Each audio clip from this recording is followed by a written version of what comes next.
యేసుక్రీస్తునందు మిక్కిలి ప్రియమైన సహోదరి సహోదరులారా, పవిత్రంగా జీవించడం కోసం ఆధ్యాత్మిక వ్యాయామం చేయాల్సిన సందర్భము తపస్సు కాలం. ఆధ్యాత్మిక వ్యాయామానికి సంబంధించిన కొన్ని అంశాలను ఇంతకు ముందు మనం తెలుసుకున్నాం. ఈరోజు ఆధ్యాత్మిక వ్యాయామంలోని మరో ముఖ్యమైన అంశం మీద మనం దృష్టి సారిద్దాం, దేవుని వాక్కు మీద. ప్రియమైన సహోదరి సహోదరులారా, దేవుని వాక్కును భుజించి దేవుని వాక్కుల్లో ఉన్నటువంటి శక్తిని పొంది మనం ఆధ్యాత్మికంగా ఎదగాలి. యెహెజ్కేలు గ్రంథం 3వ అధ్యాయం వచనములు 1 నుంచి 3 వరకు మనం చదివితే ఈ యొక్క విషయం మనకు అర్థమవుతుంది. యెహెజ్కేలు ప్రవక్తతో యెహోవా దేవుడు అంటున్నారు, నేను నీకు ఇచ్చే ఈ గ్రంథమును నీవు భుజింపుము. దేవుని వాక్కులను భుజించి నీ కడుపును నింపుకొనుము. ఇక్కడ మనం గమనించాల్సిన విషయం, దేవుని వాక్కులను పఠించుమని దేవుడు చెప్పట్లేదు, వాక్కులను భుజించుమని ప్రభు అంటున్నారు. ఎందుకు భుజించుమని అంటున్నారు? ఆ గ్రంథమును నిజంగా ప్రవక్త తినాలని యెహోవా దేవుడు కోరుకున్నారా? లేదు. ఆ గ్రంథములో ఉన్నటువంటి దేవుని వాక్కులను ప్రవక్త గ్రహించాలని దేవుడు అనుకున్నారు.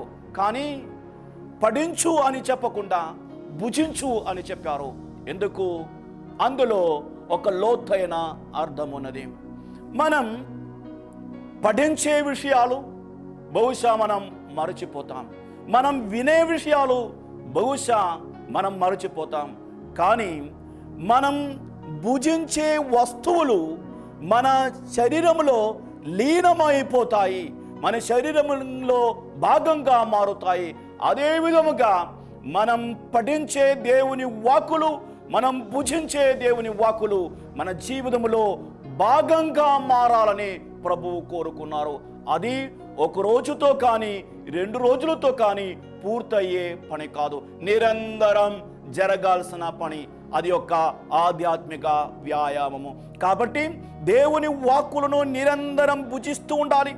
ఆ దేవుని వాక్కులను జీర్ణించుకోవాలి. అణువణువున దేవుని వాక్కుల శక్తిని మనం నింపుకోవాలి. అందుకే యెహోవా దేవుడు చెప్పారు, నీవు ఈ గ్రంథమును భుజించుమని. రెండవదిగా, భుజిస్తేనే మనకు రుచి అర్థమవుతుంది. ఒక మంచి భోజనమును కానీ ఒక పండును కానీ మనం చూసినంత మాత్రాన, వాసన చూసినంత మాత్రాన దాని రుచి మనకు అర్థం కాదు.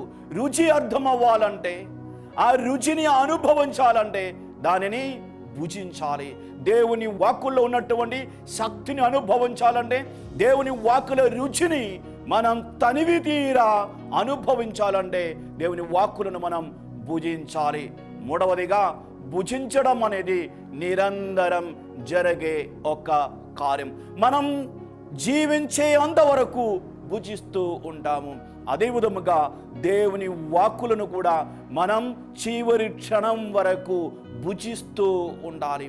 మనం భుజించకపోతే, అన్నం తినకపోతే, నీళ్లు తాగకపోతే మనం చనిపోతాము.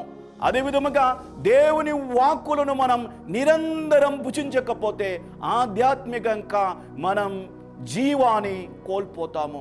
కాబట్టి దేవుని వాక్కులను నిరంతరం భుజిస్తూ మనం ఆధ్యాత్మికంగా ఎదగాలి. అది యొక్క ఆధ్యాత్మిక వ్యాయామంగా మారాలి. ప్రియమైన సహోదరి సహోదరులారా, ఈ తపస్సు కాలములో దేవుని వాక్కులను పఠించి పాటించి మన జీవితంలో భాగంగా మార్చే ప్రయత్నం మనం చేస్తాం. ఈ యొక్క ఆశీర్వాదం కోసం మనం ప్రత్యేకంగా ప్రార్థిద్దాం. దేవుడు మనలందరినీ ధారాళంగా దీవించునుగాక.